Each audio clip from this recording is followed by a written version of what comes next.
Okay, hello, good morning and good afternoon to Bonjour, bonjour à tous.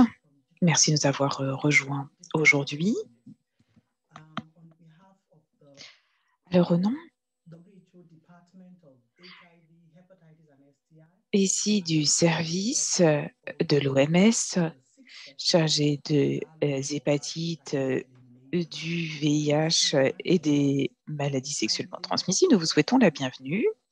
Nous avons donc ici une session interactive avec des professionnels qui souhaitent partager leur expérience pour améliorer ici le dialogue sur les limitations ici des hépatites virales avec Diana, Nicolas et d'autres collègues. Nous sommes là et notre thème d'aujourd'hui concerne la création des systèmes de données pour la collecte et ici la gestion des données de routine.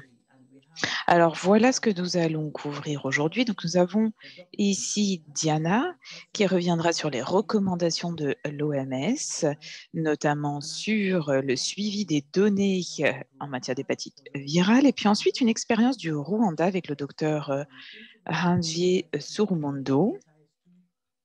Ensuite, nous aurons Catherine de Martel qui reviendra sur les approches recommandées, sur les estimations de la mortalité due aux hépatites. Et ici, nous verrons également qu'à partir de là, nous aurons un échange ensemble pour vraiment comprendre ce qui est important de prendre en compte,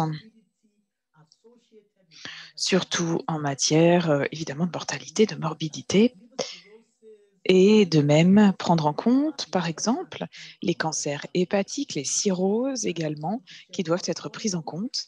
Et de même, ici, un fait important, justement, et nous le savons au niveau international, nous savons ici que près de 350 millions de personnes ici souffrent d'une hépatite virale. Et nous savons donc ici qu'il s'agit, par conséquent, d'une vision de l'élimination qui est essentielle. Donc nous savons ici qu'il y a clairement beaucoup de travail à faire s'agissant d'une réelle estimation de ces décès liés à l'hépatite. Ensuite, nos collègues de la région EMRO, eh bien, ici reviendront sur les questions-réponses et commentaires. Nous aurons quand même quelques questions pour vous avant de clore cette session d'aujourd'hui. Alors, quelques informations pratiques. Je pense que maintenant, nous maîtrisons parfaitement l'outil, mais vous pouvez nous suivre en français ou en anglais aujourd'hui. Pour ce faire, vous pouvez cliquer sur l'icône interprétation, sélectionner la langue de votre choix. Vous pouvez également ici nous suivre ou suivre les sous-titrages en anglais en cliquant sur l'icône ici qui est entourée. De même, vous pouvez utiliser le chat pour nous envoyer des messages, pour répondre aux questions, pour nous faire part de vos commentaires sur différents thèmes. Alors, c'est évidemment très important pour cette utilisation. Et de même, merci de vouloir vous renommer sur Zoom afin que nous puissions savoir bien qui est qui. Donc, si vous voulez bien commencer, comme dans l'exemple ici, par votre prénom, votre nom et votre pays ici. Cette session est enregistrée et tous les enregistrements en anglais, en français, mais aussi le PowerPoint et d'autres ressources seront partagées après le webinaire. Et notre partenaire, le projet Eco, collecte également quelques informations. Et sans plus attendre, ici, je passe tout de suite la parole à ma collègue, ici, Diana Feni, qui va revenir justement sur ce suivi et l'importance de ce suivi des données centrées sur la personne, ici dans le cas des hépatites virales chroniques.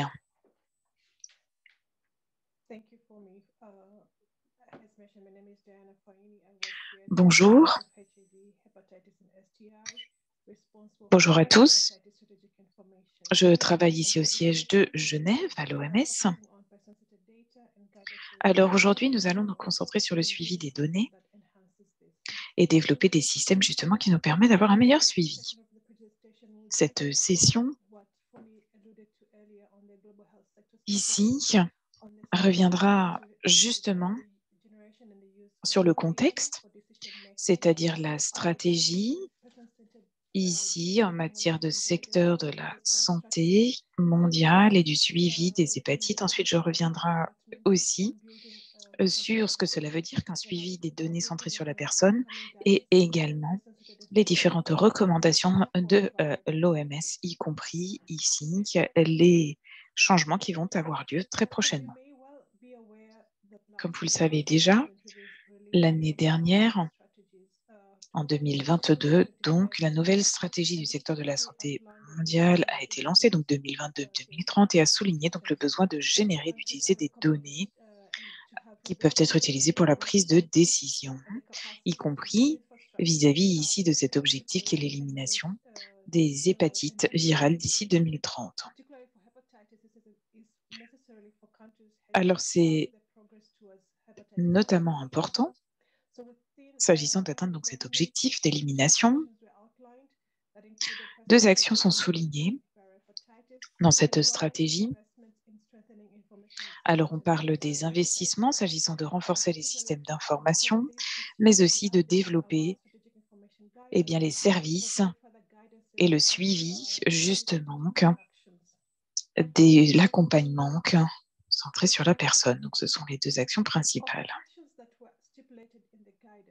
Donc, par rapport à ces actions qui sont dans cette stratégie, dans ces recommandations, les investissements en matière de renforcement des systèmes d'information pour l'hépatite virale, c'est absolument essentiel. Il faut absolument que cette hépatite virale soit intégrée dans l'ensemble des systèmes de santé. Alors, nous savons très bien que ce sont des systèmes de surveillance qui peuvent être parfois complexes, surtout par rapport à d'autres systèmes de suivi d'autres maladies comme la tuberculose. Alors, nous parlons évidemment d'une maladie ici chronique, nous parlons de morbidité, de mortalité, mais c'est important ici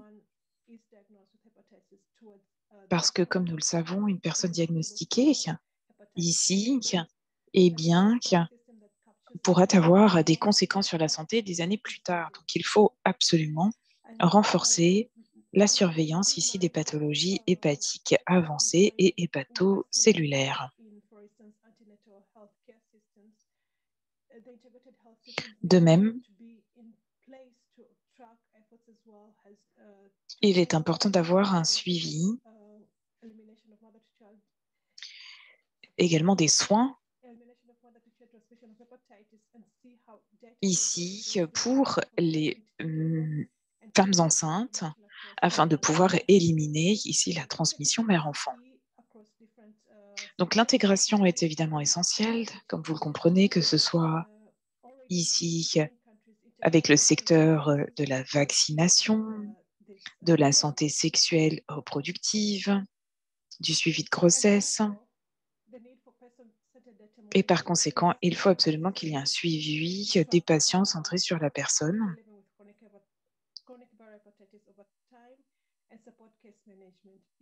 Alors, c'est absolument essentiel ici, parce que ce suivi nous permettront de générer des données sur la durée, et cela nous permet également de mesurer ici le succès de nos programmes. Lorsque nous avons et disposons de ces données, nous pourrons effectivement et efficacement mesurer l'impact de nos activités. Il faut également utiliser donc ce suivi centré sur la personne pour aussi renforcer l'accompagnement de patients.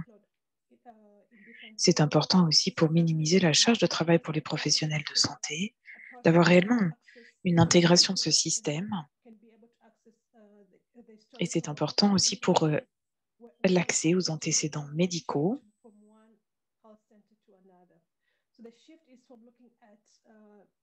Par conséquent,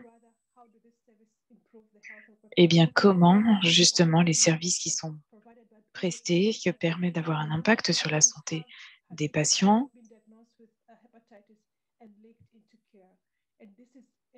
Alors évidemment, c'est important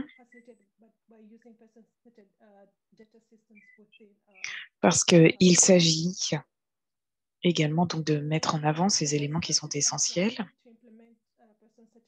Alors comment est-ce que ceci pourrait être nécessaire ou possible et quelles sont les capacités de nos systèmes de pouvoir collecter ces données, ces informations? Alors les contextes nationaux sont différents bien entendu, mais il faut comprendre ici quelles sont les questions clés afin de comprendre, par exemple, quels sont ici les indicateurs qui doivent être considérés et le niveau de détail nécessaire. Quels sont aussi les indicateurs qui sont centraux et les indicateurs ici complémentaires. Il faut également comprendre si les données sources ici sont quelles sont les données sources qui sont donc nécessaires pour effectuer ici le suivi de l'épidémie et comment est-ce que ces données sources pourraient être utilisées ici avec d'autres données qui sont déjà disponibles. Également, comment est-ce que les systèmes de données permettent de stocker ces informations nécessaires? Donc ça, c'est aussi important, évidemment. Et ici, le stockage des données, c'est un thème sensible.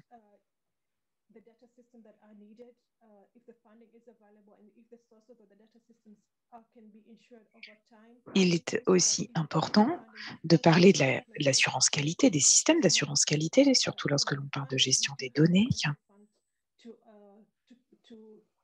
Il est important de comprendre ici s'il y a des fonds qui sont disponibles au niveau national pour ces activités d'assurance qualité. Est-ce qu'il y a des systèmes qui sont clairs, des processus, des capacités pour vraiment vérifier ces informations, ces analyses et comprendre ici ce qui peut être mis en place? Alors, par rapport aux perspectives ici, ce que nous recommandons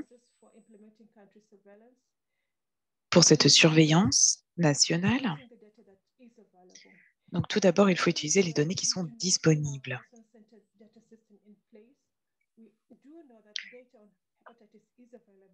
Alors, nous savons ici que les données sur l'hépatite sont en général disponibles, notamment sur l'hépatite B, l'hépatite C. Nous savons également qu'il y a des informations qui sont aussi disponibles auprès des compagnies pharmaceutiques, notamment dans le nombre de traitements. Mais il y a donc différentes sources de données. Donc, il faudrait pouvoir réellement comprendre ici ce que nous avons et ce que nous pouvons comprendre. Et d'ailleurs, lors de notre dernier webinaire, nous avons parlé ici de ce reporting.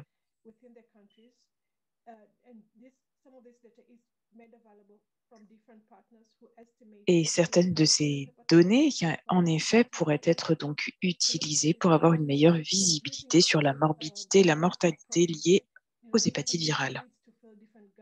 Alors maintenant, évidemment, ils nous font avancer et c'est ce que nous voulons couvrir aujourd'hui parce qu'en effet, les pays ici doivent avoir des systèmes centrés sur la personne pour avoir le suivi des données de routine, mais également ici pour pouvoir analyser les résultats ici des traitements et des actions qui sont mises en place dans le cadre de la lutte contre l'hépatite.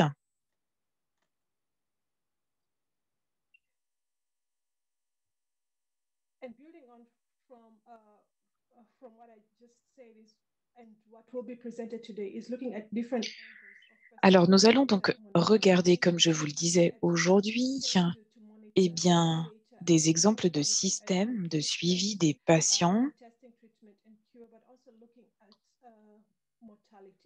parce qu'il faut ici prendre en compte la mortalité, la morbidité. Alors, on va ici se concentrer sur deux systèmes. Un premier intervenant, ici, couvrira le logiciel DHIS2. Alors, justement, dans cet exemple qui sera présenté notamment sur le Rwanda, eh bien, nous verrons comment ce système est utilisé pour la collecte, la gestion, l'analyse des données, des dossiers médicaux, et comment est-ce que ceci a été intégré ici avec la participation de différents professionnels de santé. Et ici, notre deuxième intervenant reviendra ici sur une autre possibilité, notamment avec ce qui peut être fait au niveau du centre de santé et avoir un système de suivi sentinelle qui peut être stratégique sur un site pour collecter des informations, notamment sur, par exemple, ici, le nombre de cirrhoses, les cancers du foie. Alors, comme vous le savez, c'est aussi quelque chose qui a déjà été mis en place, ce type de système sentinelle, pour le VIH. Et je pense qu'à l'avenir, eh bien, c'est également quelque chose qui pourrait être mis en place, surtout, par exemple, à l'avenir pour la résistance face au traitement contre l'hépatite. Alors, de même, cette année, il va y avoir donc au mois de décembre une mise à jour des recommandations de l'OMS, notamment s'agissant des informations stratégiques centrées sur la personne dans la lutte contre les hépatites virales. Il s'agit de voir justement ici comment mieux utiliser tous ces programmes pour lutter contre l'hépatite, et ces recommandations reviendront notamment sur l'impact, mais nous allons aussi parler ici des nouvelles technologies et notamment sur les données en matière de santé, et faire ce lien ici sur les différentes sources d'informations possibles afin d'améliorer finalement la gestion, ici les traitements des patients, mais aussi améliorer la performance des programmes.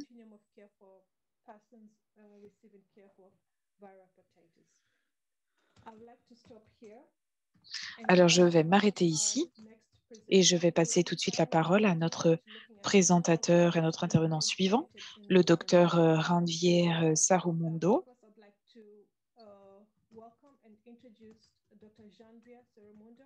Le docteur Janvier Seromondo est directeur du centre biomédical de Kigali au Rwanda. Donc, il va revenir sur l'intégration du module hépatite dans DHIS2 pour une meilleure visibilité. Merci beaucoup de m'avoir invité. Chers invités, mesdames et messieurs, bonjour à tous. Je suis ravie de pouvoir partager l'expérience du Rwanda sur l'intégration ici de ce module hépatite dans DHIS2, ici pour un meilleur reporting des cas d'hépatite. Je vais donc couvrir ici ces 5 points lors de ma présentation. Je vais revenir sur le contexte au Rwanda en matière de notre programme de lutte contre l'hépatite virale. Je reviendrai spécifiquement également sur le besoin d'utiliser DHIS2. Ensuite, je vais parler de la mise en œuvre de ce logiciel, ensuite de nos défis, des leçons que l'on peut tirer, et je pourrai ainsi conclure. S'agissant du contexte de notre programme d'hépatite, qui a donc commencé en 2014 par la création de notre unité de lutte contre l'hépatite par le ministère de la Santé, nous avons développé des recommandations notamment avec un dépistage dans différents centres de santé. En 2015, une stratégie nationale a été adoptée ainsi qu'un plan opérationnel national et nous avons donc commencé à traiter le premier patient atteint d'hépatite C.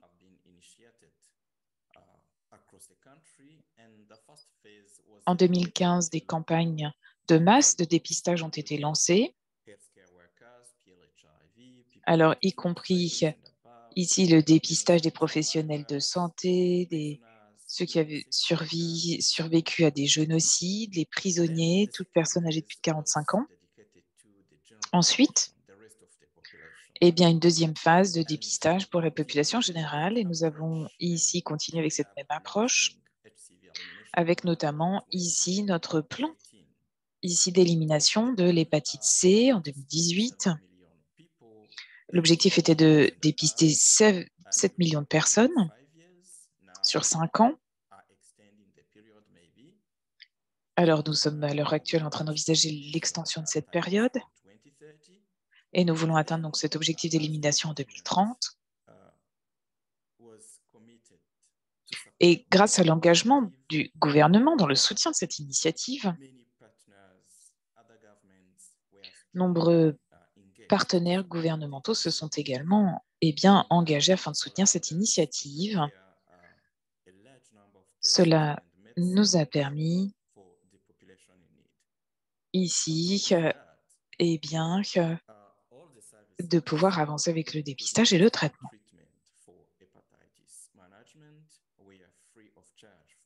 Alors, de même, sur la base des données collectées et produites, donc, dans le cadre de ces dépistages, avec notamment ces campagnes de masse de dépistage, il nous a fallu mettre en place un système de collecte de données. Et c'est ainsi que nous avons donc mis cela en place. Et en 2020, nous avons pu améliorer notre système avec ici le suivi de ces données individuelles. Ensuite, nous avons pu décentraliser nos services.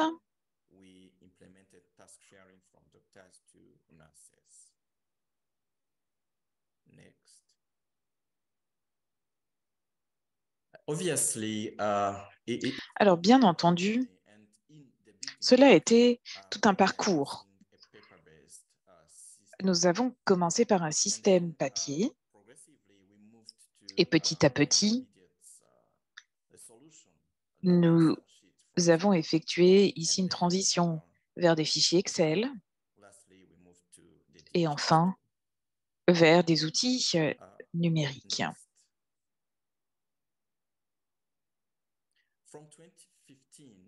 À partir de 2015 et jusqu'à 2017, donc comme je vous le disais, nous avons utilisé un système papier. Donc toutes les informations étaient collectées par des formulaires papier ou des registres. Lors des campagnes de masse et vers la fin 2017, nous avons commencé à utiliser des fichiers Excel. Alors vous pouvez imaginer évidemment ici le nombre de communications reçues des 50 hôpitaux. Alors c'est évidemment difficile de gérer, de traiter une telle quantité de données. C'est pour cela que nous avons ici pensé à mettre en place le DHIS2 et ce module de reporting et d'agrégation des données. Et ça a été extrêmement utile parce qu'il fallait ici générer ces rapports avec ces indicateurs ici pour les collecter sur une base mensuelle. En 2020, eh bien, nous avons donc mis en place ce suivi pour la collecte des informations individuelles. Ça nous a permis d'avoir des tableaux de bord en temps réel, notamment un système de SMS pour la notification des patients, s'agissant des résultats ou du suivi nécessaire ou tout rappel s'agissant de rendez-vous. Donc ça, c'était extrêmement important.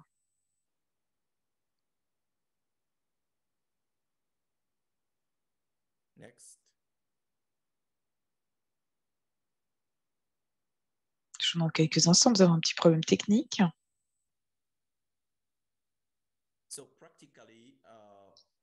Alors maintenant, dans la pratique, évidemment, il y a différentes étapes. S'agissant ici de la saisie des données dans DHIS2, il y a tout d'abord une première phase de recrutement, notamment des patients avec le dépistage, les tests de laboratoire, c'est-à-dire on va commencer à saisir donc toutes ces données dans la phase 0 et la phase 1. Ensuite, une fois que si le test est positif, eh bien dans ce cas-là, lorsqu'on obtient ces résultats de ce test viral, eh bien ce résultat est également saisi dans le système et un SMS est envoyé au patient, informant donc le patient qu'il doit revenir au centre de santé pour ici démarrer un traitement. Pour les résultats donc négatifs, un SMS est également envoyé évidemment avec le résultat négatif.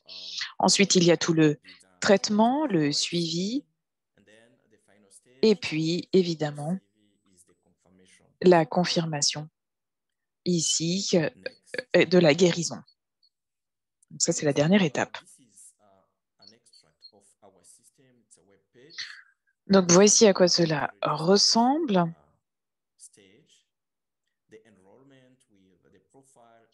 Alors là, vous recevez ici tout ce profil, toutes ces informations avec la phase de screening, donc de dépistage, d'enregistrement. Donc vous voyez à quoi ressemblent nos formulaires. Et sur cette page, donc, on peut identifier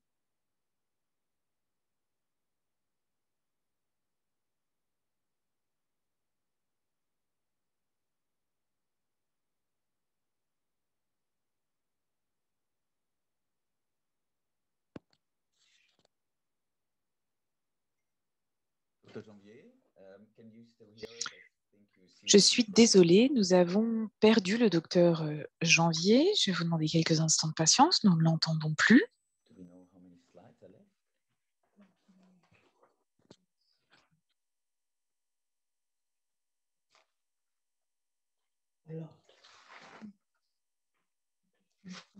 Five, but it's fine. He must have dropped off. He's possibly going to join again. Nous allons patienter quelques instants, voir si le docteur Janvier peut se reconnecter.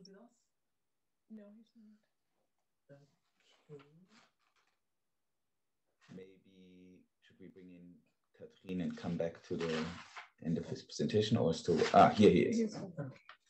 Dr. Janvier. Donc, je vous demande encore quelques instants. Docteur Janvier, vous nous entendez? Je suis désolée, nous avons perdu la connexion, nous ne vous entendions plus. Excusez-moi, oui, j'ai eu un petit problème de connexion. Alors ici, si nous continuons avec la charge virale, donc c'est la diapo suivante.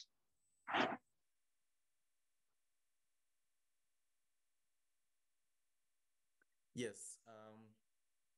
After the screening stage, we enter the viral load information.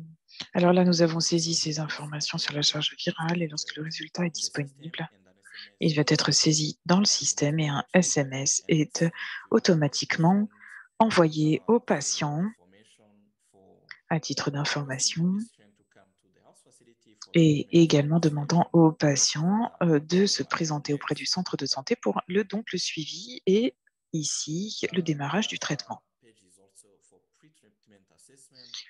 Il s'agit aussi de l'évaluation pré-traitement, de résultats du traitement également, vous voyez. Donc, ce sont les deux autres formulaires suivants. Alors, pré-traitement, qu'est-ce que c'est? Il s'agit ici de la fonction et l'évaluation de la fonction hépatique. Et les résultats du traitement, comme vous pouvez le voir. Eh bien, ici, vous voyez les différentes options dans ce menu déroulant, guérison, traitement interrompu, échec du traitement, le suivi n'a pas pu être effectué.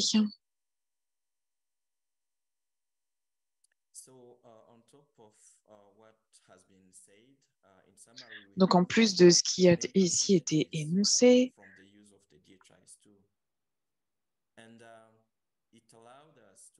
alors pour cette mise en œuvre du DHIS2, il y a évidemment des avantages, notamment s'agissant du suivi du programme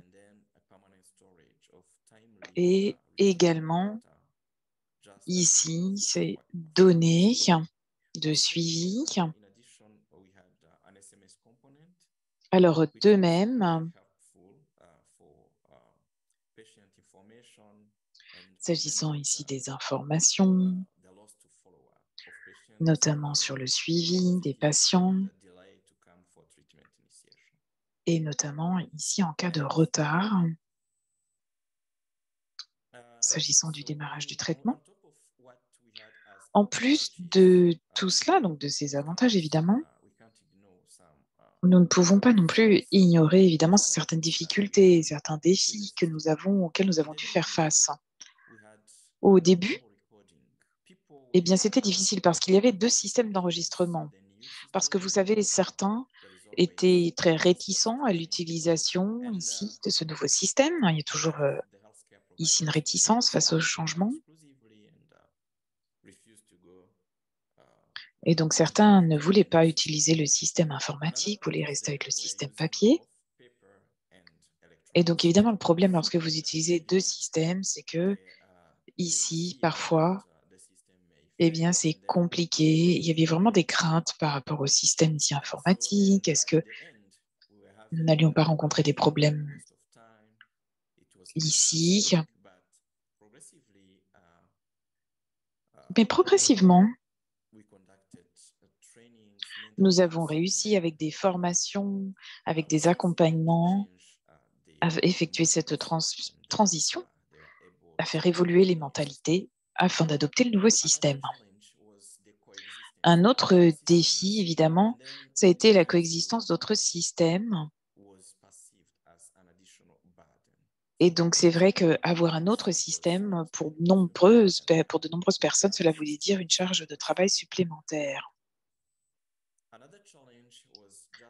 Un autre défi, ça a été, et ici aussi, eh bien, de lutter contre cette culture. En tant que professionnel de santé, il faut absolument pouvoir enregistrer les informations.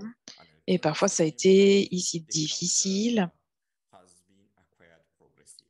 mais progressivement, nous y sommes donc arrivés. Alors, la qualité des données. Au début, il a fallu donc saisir les informations.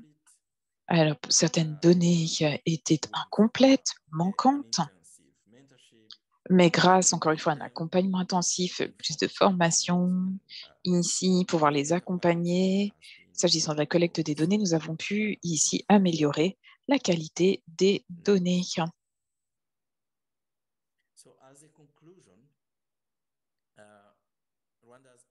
Alors, ici, pour conclure, l'expérience du Rwanda montre clairement qu'il faut de multiples stratégies afin de garantir le succès ici de tout système électronique. Alors, pour le Rwanda, nous avons mis en place des formations pour les professionnels de santé. Ici, toutes les personnes qui peuvent utiliser le système. Et nous avons aussi formé ici les formateurs afin que cette formation puisse être continue.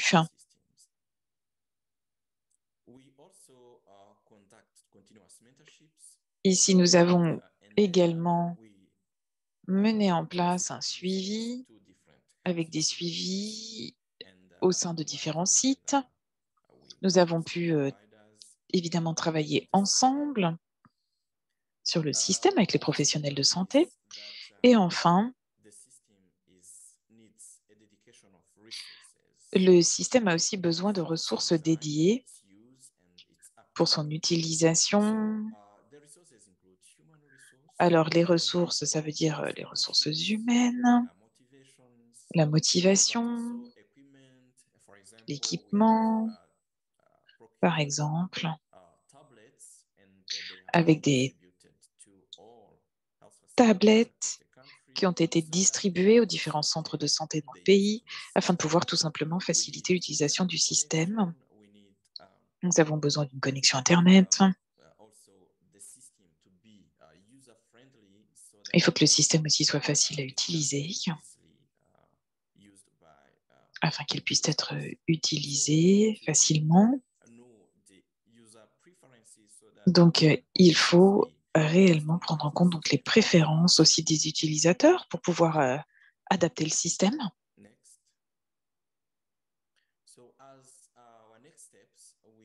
Alors, les étapes à venir maintenant. Nous allons continuer ici avec les fonctionnalités à développer donc ces fonctionnalités du logiciel DHIS2, y compris ici en intégrant des composantes de gestion ici des hépatites, mais aussi travailler sur l'interopérabilité avec d'autres systèmes comme le système de l'état civil, du registre des cancers et autres. Il va aussi falloir continuer des vérifications en matière de qualité de données, d'assurance qualité pour améliorer la validation ici et l'atteinte de nos objectifs d'élimination. Je vous remercie de votre attention et je suis désolée pour les petits problèmes techniques.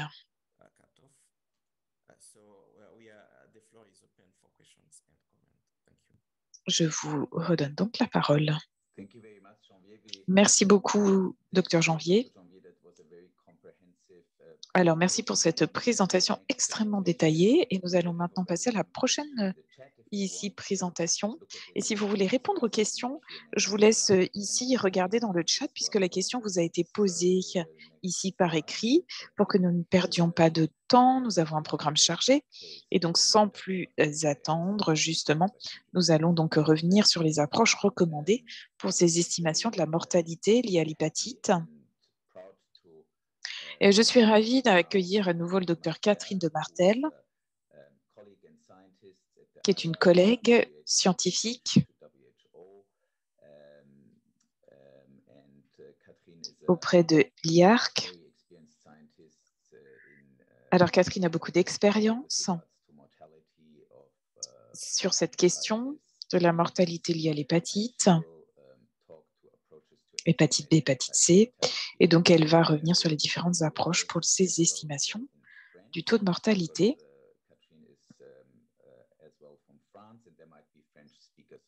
Alors peut-être qu'il y a également des francophones qui nous écoutent. C'est une collègue scientifique qui travaille sur la mortalité des hépatites virales dans cette institution et fait partie de notre équipe. Et on voulait vous dire aussi que vous pouvez poser vos questions en français aussi dans le chat ou plus tard dans la partie questions et réponses. Si vous voulez, on peut les prendre aussi et répondre en français. Merci à toi de présenter, Catherine. Merci Niklas pour cette introduction. Thank you Niklas for your kind introduction et bonjour à tous les francophones and hello to all English speakers. Donc bonjour à tous les francophones. C'est un plaisir ici d'être là avec vous. Alors, je sais que nous devons avancer rapidement, donc je vais essayer d'être bref. Alors, dans notre contexte, comme vous le savez, ici, s'agissant du test et du traitement,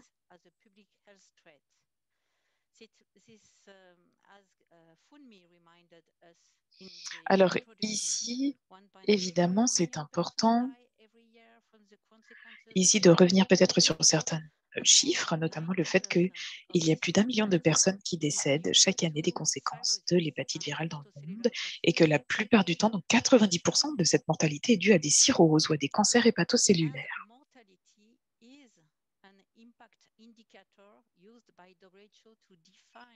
Alors, il s'agit évidemment ici de définir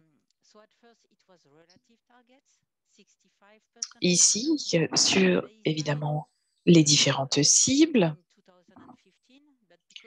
Par rapport au contexte, on parle également de la mortalité et donc de l'indicateur d'impact qui est utilisé par l'OMS afin de définir finalement l'élimination d'ici 2020. Alors, dans ce tableau, vous avez donc le résumé de cet impact et de ces cibles du programme.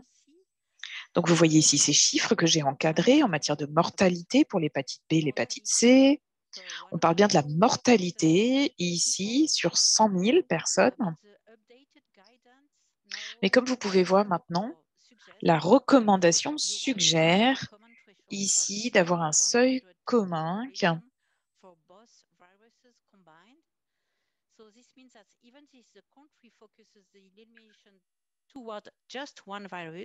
eh bien, ici, eh bien, il est important de également contrôler la mortalité pour les deux virus. Et c'est logique. Pourquoi? Pour l'estimation ici des mortalités, pour les deux infections, l'hépatite B et l'hépatite C, en général, c'est une approche à deux étapes. Tout d'abord, il s'agit de voir le nombre total de décès liés aux cirrhoses sur un an et également de cancers, ici, hépatocellulaire, et ensuite de faire une estimation de la fraction étiologique, avec par exemple la proportion de ceux qui souffraient de cirrhose ou de cancer hépatocellulaire, qui souffraient également d'une hépatite B ou C.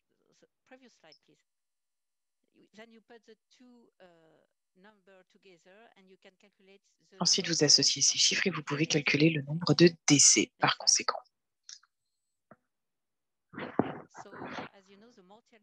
Comme vous le savez, ceci peut être dérivé de différentes statistiques, évidemment des statistiques de l'état civil. En fait, ici, il s'agit aussi de prendre en compte le codage des actes de décès. Alors, ça peut être la cirrhose. Alors, c'est très rarement l'hépatite B ou C comme cause de décès.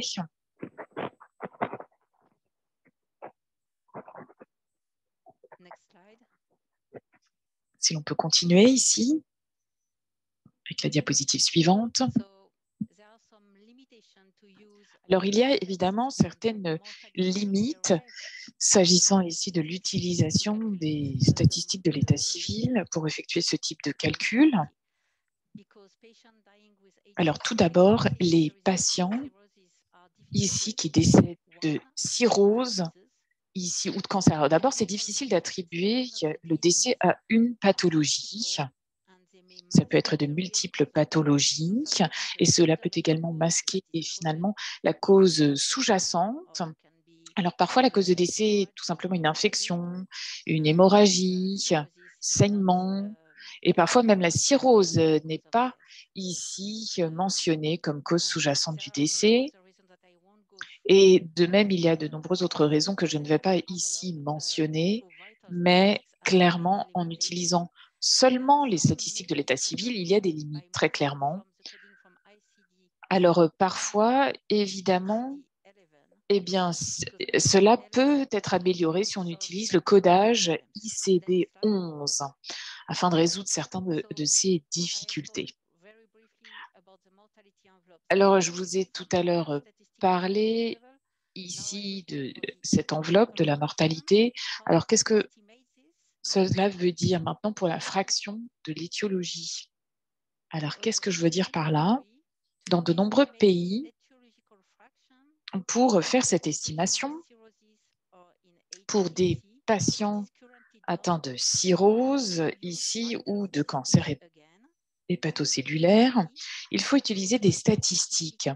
Alors, ces statistiques ici devraient pouvoir justement analyser la cause de l'infection et l'utilisation ici de ICD-11 devrait ici nous permettre d'avoir un meilleur codage afin de pouvoir obtenir ces informations.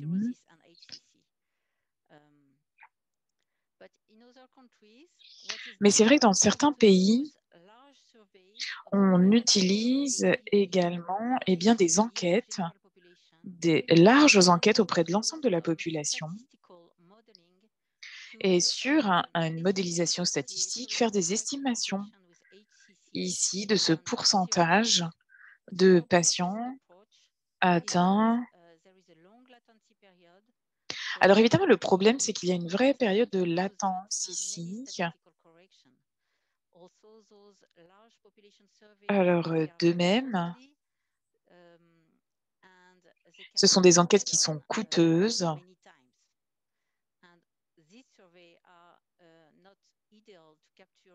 Alors, ce n'est pas non plus toujours idéal ici. Alors, qu'est-ce que cela veut dire? Eh bien, cela veut dire qu'il y a donc différentes sources qui peuvent être utilisées pour ces estimations. Et par rapport donc à cette approche, eh bien, cela prend du temps ou parfois sont difficiles à mettre en œuvre. Donc, si vous voulez mesurer le taux de mortalité, que doit-on faire? Quelque chose de facile à mettre en œuvre. C'est bien là l'objectif. Alors, que recommande l'OMS? Eh bien, d'utiliser une surveillance avec des centres sentinelles.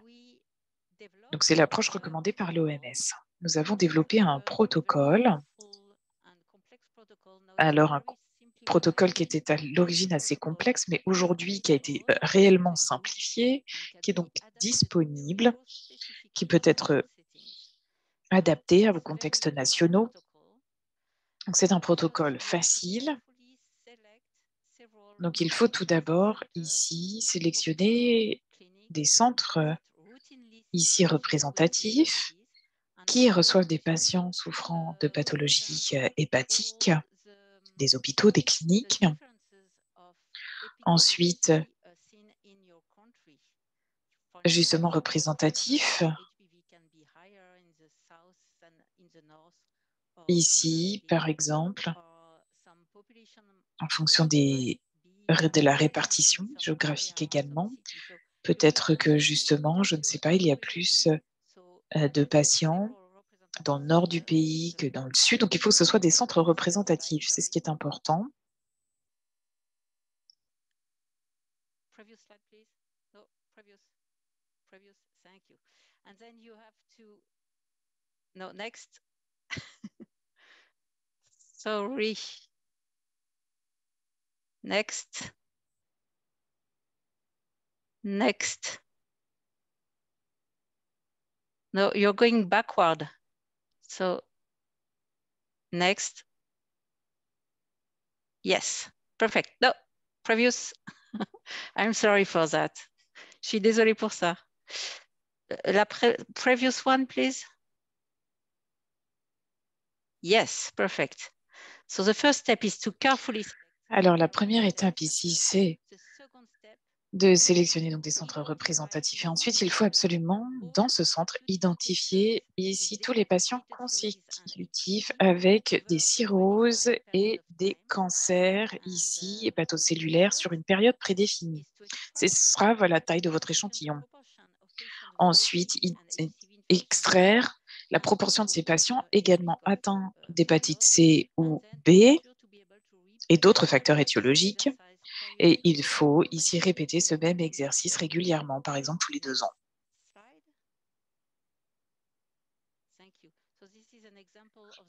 Alors voici un exemple ici, simplifié.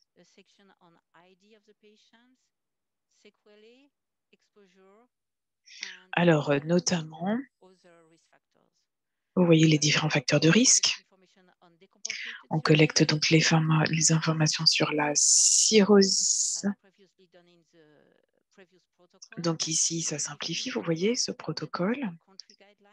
Alors, ça peut être évidemment adapté en fonction des recommandations nationales. Et seuls ici les diagnostics laboratoires pertinents sont inclus et les autres facteurs de risque pertinents. Donc pour ici résumer, voici donc la méthode qui est recommandée et il s'agit donc de l'approche double. Tout d'abord d'améliorer l'enveloppe de mortalité avec des mesures plus précises, avec des statistiques, avec le nombre de décès total et ensuite de mesurer ici ce pourcentage étiologique à partir de certains centres sentinelles représentatifs de votre contexte national. En associant les deux statistiques, vous obtiendrez le nombre de décès ici liés à l'hépatite B et C, afin d'avoir vraiment une image. Donc pour conclure, s'agissant de cet engagement en matière d'élimination de l'hépatite, eh bien cela se base évidemment sur une cible de mortalité qui doit être mesurée de manière fiable pour les deux virus. Les données doivent provenir des pays, notamment ici de pouvoir progresser. Alors c'est important. Et de même, ici, cela devrait permettre de comprendre cette amélioration. Alors, ça prend du temps, bien évidemment. Donc, entre-temps, nous recommandons ici de suivre cet exercice double et de pouvoir ici, justement, comprendre par rapport au centre Sentinelle, eh bien, comment nous pouvons utiliser donc ce protocole ici avec ces centres Sentinelle. Je vous remercie.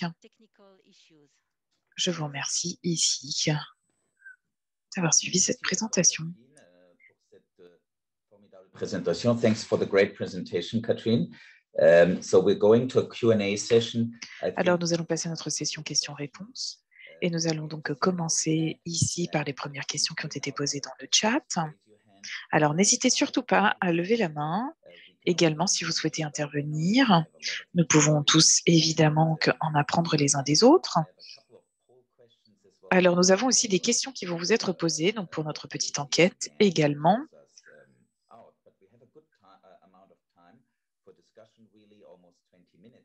Alors, il nous reste à peu près 15 à 20 minutes. Donc, par conséquent, n'hésitez pas.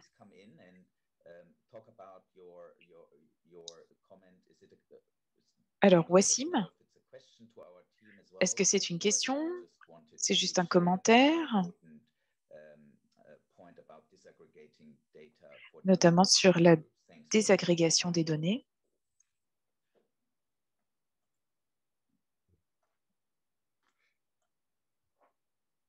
Please unmute yourself.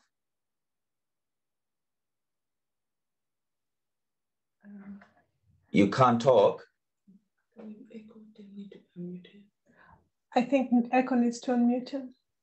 Ah. Can you unmute Umesh from Echo Central? Alors, est-ce que quelqu'un peut ici allumer le micro de Umesh?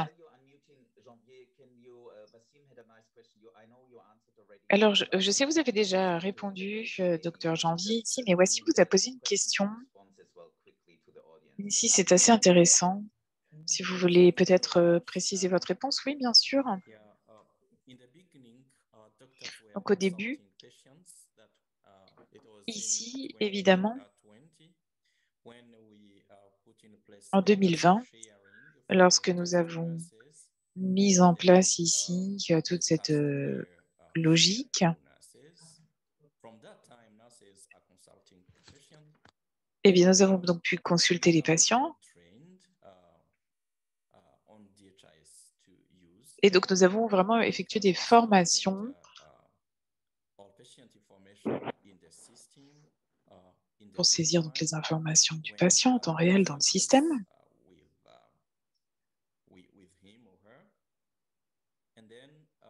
On a fait aussi un accompagnement donc, pendant que les professionnels de santé recevaient les patients. Alors, lorsque ce sont des cas plus complexes, eh bien, ce patient est évidemment référé vers un médecin. Les informations ici sont déjà saisies finalement par l'infirmière dans le système. Alors, le rôle des gestionnaires de données est un rôle de supervision de l'activité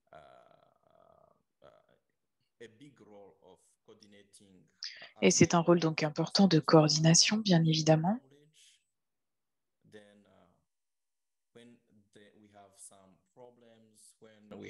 Lorsque nous rencontrons des problèmes, par exemple, sur la qualité des données, le système électronique, ils peuvent donc intervenir. Donc, ils ont été formés à un autre niveau, technique en tout cas. Je vous remercie. Merci, Dr Janvier. Je vois ici une question d'un collègue de MSF, ici au Bangladesh, concernant également donc l'utilisation de ces systèmes informatiques. Et je pense que là, vous l'avez très bien expliqué, le docteur Janvier, les défis que vous avez dû relever à ce niveau-là, mais l'intérêt aussi que cela présente. Alors, Umesh,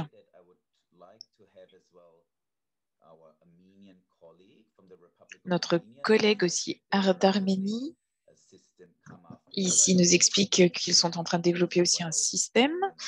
Donc, le docteur Marina, peut-être qu'on pourra aussi ensuite écouter son témoignage également, mais je vais d'abord vous passer la parole, Umesh. Allez-y. Merci, Nicolas. Est-ce que vous m'entendez? Oui. D'abord, je voudrais remercier l'OMS, Dr Diana, et aussi le Dr Sorando. Merci beaucoup. Et Dr Catherine, vraiment, pour toutes ces présentations. En fait, c'est une session extrêmement informative. En fait, ma question est plutôt ici au fait de comment nous pouvons utiliser ces données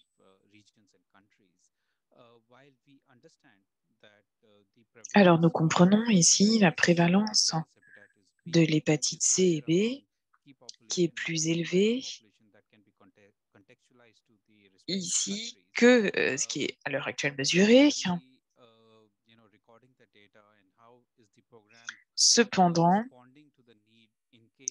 comment est-ce que l'on peut répondre à ces besoins si vous avez ces groupes clés qui ne sont pas pris en compte pour différentes raisons que l'on peut comprendre?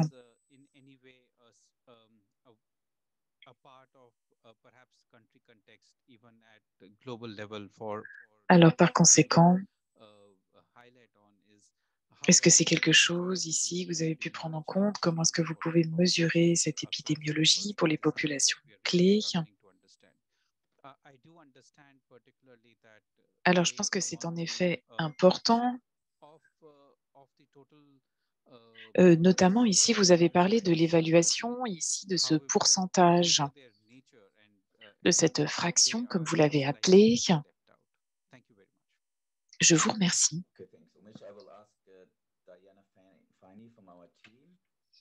Je vais demander à Diana peut-être de répondre à votre question, de commencer en tout cas à répondre, et ensuite, je ne sais pas si le docteur Janvier voudra ajouter autre chose. Oui, merci. Merci à tous. Alors ici, quels sont les meilleurs indicateurs pour développer ici ce programme, et surtout également s'agissant des réponses? Alors ici, c'est important parce qu'on ne veut pas ici un système qui va effectuer un suivi sur une population, ici, évidemment, en ne prenant pas en compte les autres catégories de population qui peuvent être prioritaires ou plus vulnérables. Alors, par exemple, je sais que dans la région euro, on veut aussi prendre en compte ici les populations de migrants, pas seulement ceux qui, par exemple, ici, les utilisateurs de drogue. Donc, c'est important Au Rwanda, par exemple, ça peut être la population victime de génocide. Alors, c'est important parce qu'il faut connaître donc ces différents groupes. Donc, c'est basé bien évidemment sur le contexte. Alors, nous savons très bien ici qu'il y a donc différents groupes de la population, bien évidemment. Donc, c'est important dans le cadre de ces programmes de pouvoir ici inclure que ces différentes notions pour évidemment ce suivi.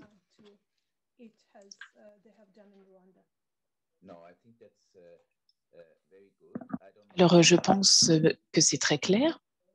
Merci beaucoup.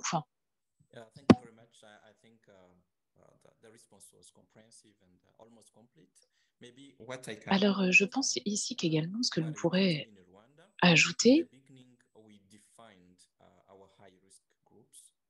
ici à avoir de même donc ces différents besoins. Alors, par rapport à ces populations, ce qui est également important, nous allons devoir nous ajuster.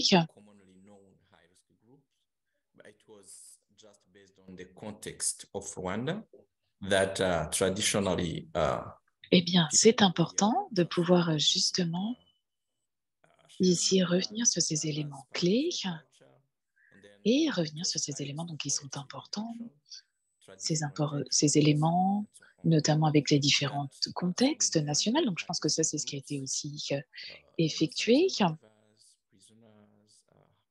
Eh bien, ici, c'est essentiel, notamment par rapport au... And then we were just visiting each category so that we define them and then we can reach out to them easily. And then we started the screening in that specific category. We were able to have prevalences from each of the categories. And then after that stage, we moved to the general population. For the general population as well, we mapped the different districts of the country, and we were just screening different districts, and some districts were we are having a high prevalence. Alors, c'est important s'agissant aussi de la prévalence ici et de pouvoir revenir bien évidemment sur certains districts ici par rapport à ce qui peut être fait donc, dans les différentes industries.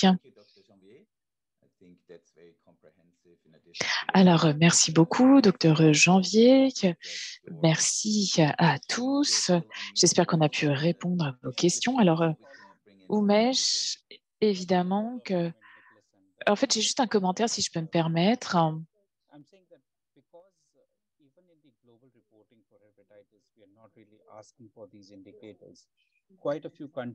Alors, ici, il y a différents pays.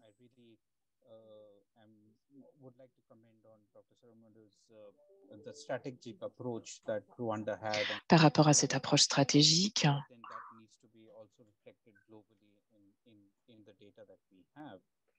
alors par rapport évidemment à toutes ces données,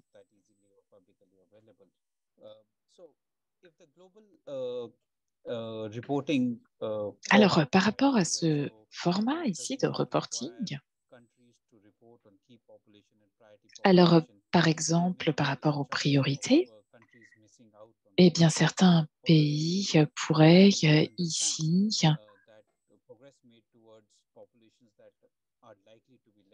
revenir sur ces éléments qui sont importants.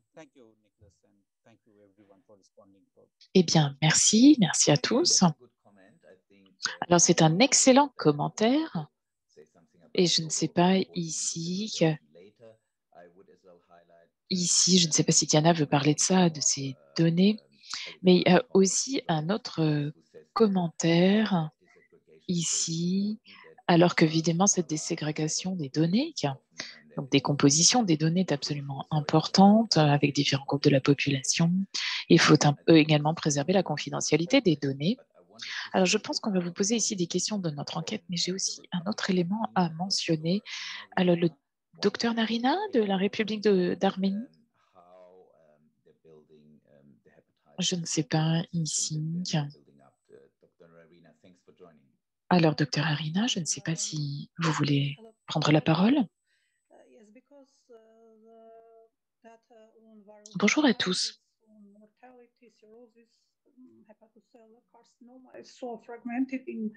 Alors, nos données étaient extrêmement fragmentées en Arménie et nous comprenons évidemment l'importance d'avoir un registre national pour les hépatites virales.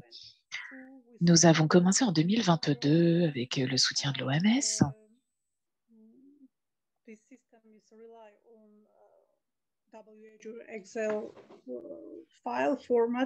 Alors, c'est ici dans un format Excel pour l'instant. C'est très complet avec des données, notamment sur l'hépatite virale, l'épidémiologie. Et à la fin du mois, avec ici différents intervenants, nous verrons comment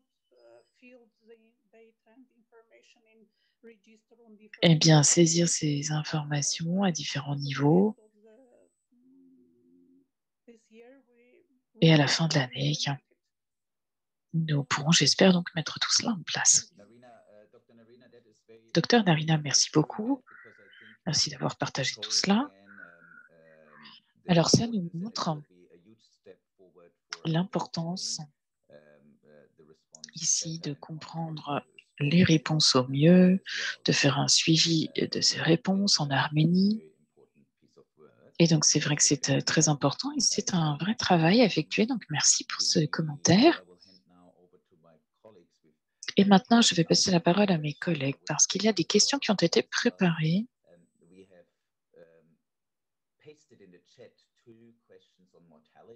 Alors, dans le chat, nous avons aussi 2 questions sur la mortalité. Donc, quels sont les défis que vous pouvez rencontrer?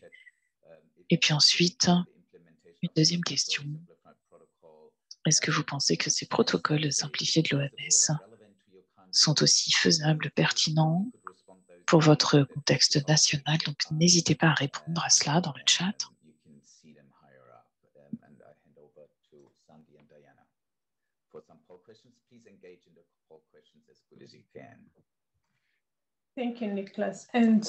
Merci, Nicolas. Alors, comme vous voyez, différentes questions ici qui devraient nous permettre justement de mieux connaître vos contextes. Alors, la première question, est-ce que vous avez déjà un système informatique national de collecte des données au niveau national qui est utilisé pour les hépatites virales? Donc, c'est important d'un système national.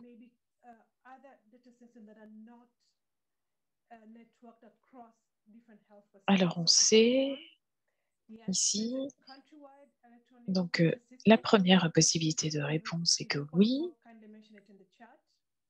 nous avons ici un système d'information informatisé national. Non, nous avons un système ici informatisé, mais seulement au niveau des centres de soins. Donc, ce n'est pas un réseau national. Non, nous n'avons pas de système d'information informatisé, ou je ne sais pas.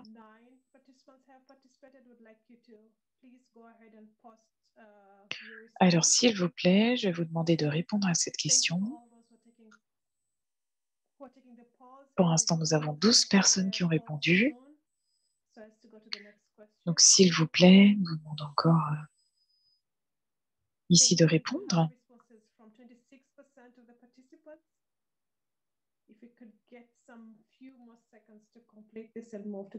Alors, encore quelques secondes, s'il vous plaît, pour que nous ayons ici un maximum de réponses, parce que c'est important ici pour nous de comprendre, évidemment.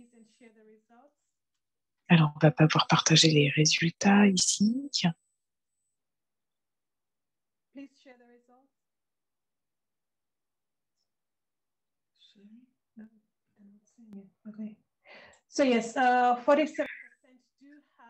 Alors, voilà les chiffres. Donc, on voit que 47% de ceux qui ont répondu ont un système disponible au niveau national.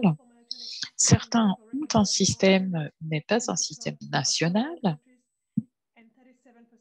Et enfin, 37% ne disposent pas d'un système de données électroniques.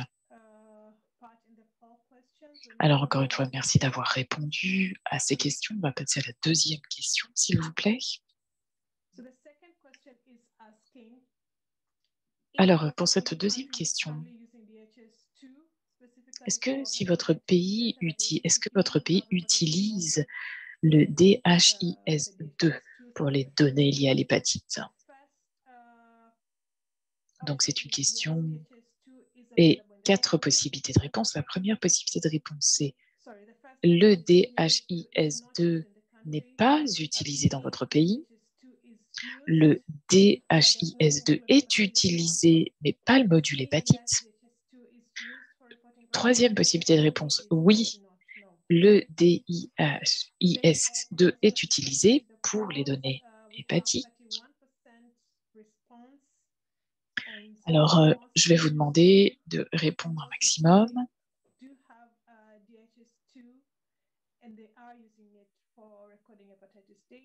Alors, on voit que c'est un peu du 50-50. Certains utilisent ici.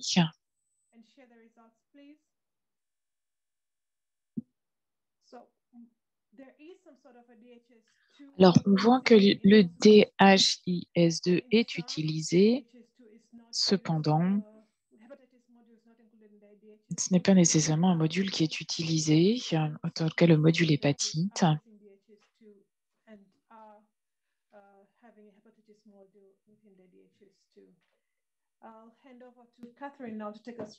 Alors, ici, je vais passer la parole à Catherine.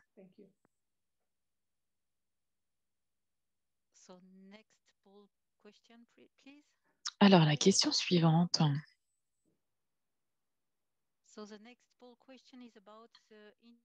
Alors, il s'agit ici de ce système de classification internationale des maladies, donc l'ICD. Alors, quelle version utilisez-vous? Est-ce que vous utilisez l'ICD 10, l'ICD 11? Ou alors, est-ce que vous êtes ici en phase de transition ou vous ne savez pas?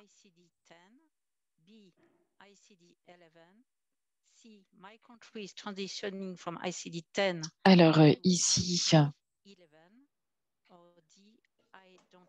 vous avez donc ces 4 possibilités de réponse.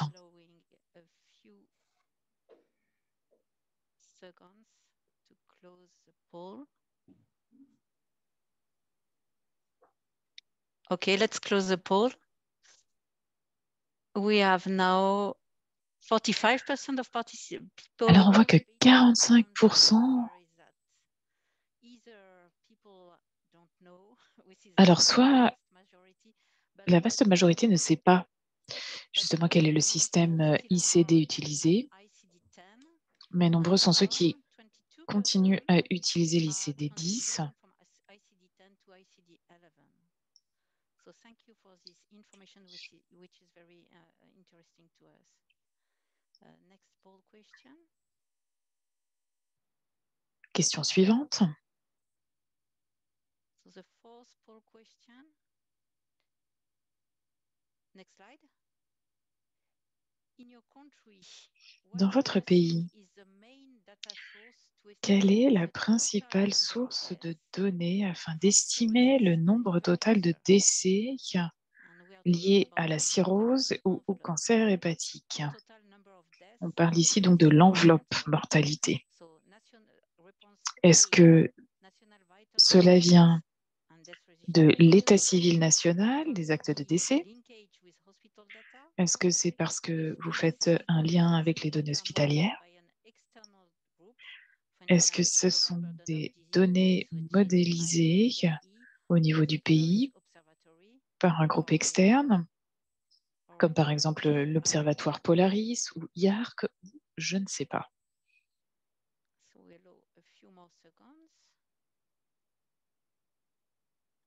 we can close the poll now. Alors, nous allons pouvoir clore. Alors, on voit que la vaste majorité nous explique que la principale source de données provient ici des statistiques de l'état civil ou des actes de décès. 21% of the respondents say that they use country-specific data that are being modeled by an external group, and a few use linkage with hospital data. Alors ici, c'est important. On voit vos réponses. Merci beaucoup pour toutes ces informations qui nous sont extrêmement utiles. Nous avons donc la dernière question, question 5.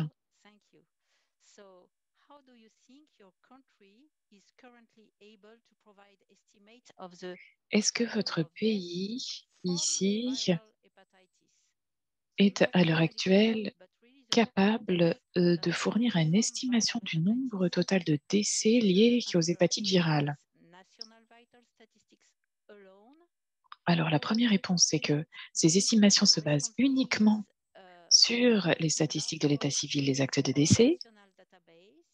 La deuxième possibilité de réponse,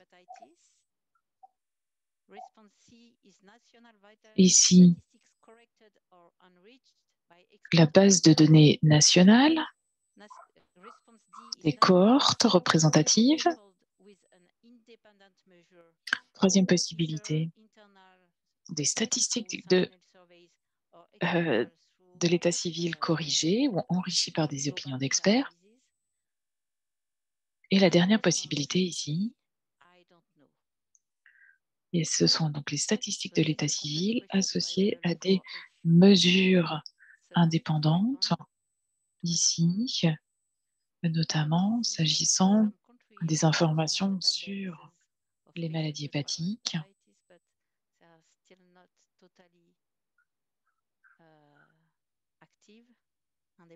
Alors, je vous laisse quelques instants de plus pour répondre parce que c'est une question un petit peu plus complète.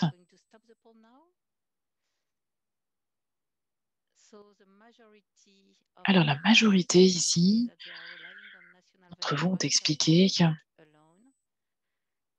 que ici, principalement, vous vous appuyez sur les statistiques de l'état civil et les actes de décès. Alors, ça peut être problématique, bien sûr.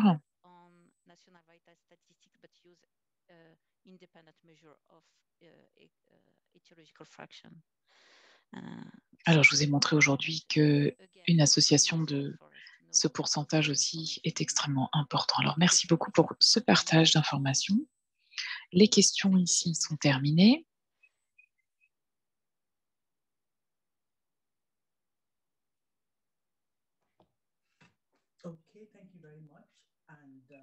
Alors, merci beaucoup.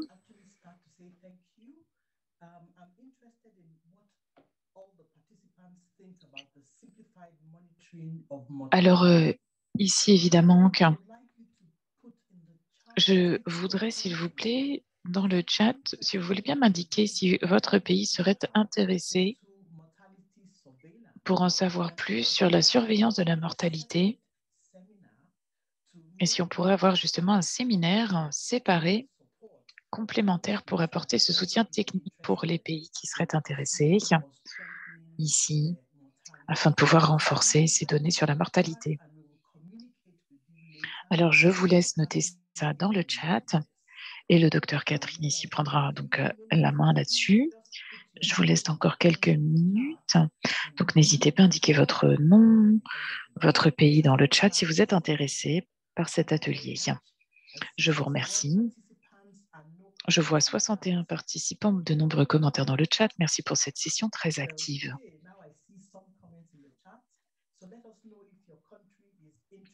Donc, si je répète, votre pays est intéressé justement par cet atelier sur les estimations de la mortalité, avec notamment l'établissement, la création de ces centres sentinelles, eh bien, n'hésitez pas à manifester votre intérêt dans le chat. Donc, je pense que vraiment ce webinaire a été très intéressant. Vraiment un dialogue passionnant. Et je pense qu'il y a des messages très forts qui ont été communiqués, notamment ici la promotion, ici avec l'exemple du Rwanda, lorsque l'on voit justement l'évolution du système, d'évolution avec le système informatisé aussi, et l'intégration progressive ici, des systèmes d'information. On a aussi parlé du détail dans les données, donc c'est important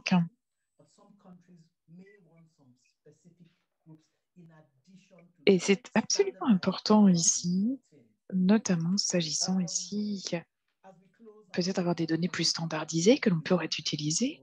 Alors tout d'abord, je voudrais remercier vraiment tous les participants. Merci beaucoup. Alors, pour ces discussions, l'engagement vraiment. Merci d'avoir tous participé si activement. Et pour clore, nous voulons également remercier l'équipe ECHO. Merci de nous avoir soutenus. Et je voudrais aussi remercier ici tous ceux qui ont participé. Alors, l'enregistrement ici de ces présentations seront également partagés. Vous y aurez donc accès. Et je vous remercie à nouveau tous. Je vois ici que nombreux sont ceux qui sont donc intéressés ici par le DHIS2. Donc, nous prendrons cela en compte. Je remercie ici. Dernière question. Nous essayons évidemment de répondre à vos besoins et donc le besoin des participants. Donc, s'il y a des thèmes qui vous intéressent pour des webinaires à venir, eh bien, n'hésitez pas. Parce que ici, vous allez pouvoir utiliser le chat, donc n'hésitez pas, parce que c'est ce que nous voulons ici. Ici, vraiment répondre à ces besoins. Donc, n'hésitez pas à nous indiquer dans le chat les thèmes ici qui sont importants et que voulez-vous finalement partager, qu'est-ce qui vous intéresse, quels sont les aspects ici qui vous intéressent tout particulièrement. Et ensuite, bien évidemment, nous pourrons partager donc les succès, les expériences, les défis, mais aussi les solutions. Donc, c'est important ici afin d'avancer. Merci beaucoup, merci à tous et à très bientôt. Au revoir. Alors, n'oubliez pas, il y a une petite enquête aussi. Donc, merci de répondre à ces questions pour nous permettre d'améliorer ici le format de nos sessions et le contenu. Merci beaucoup, encore une fois, à tous les participants. Merci pour cette session. Et nous espérons vous retrouver très bientôt ici, toujours dans le cadre de notre lutte contre les hépatites virales. Merci à tous de nous avoir rejoints aujourd'hui et excellente journée. Thank you.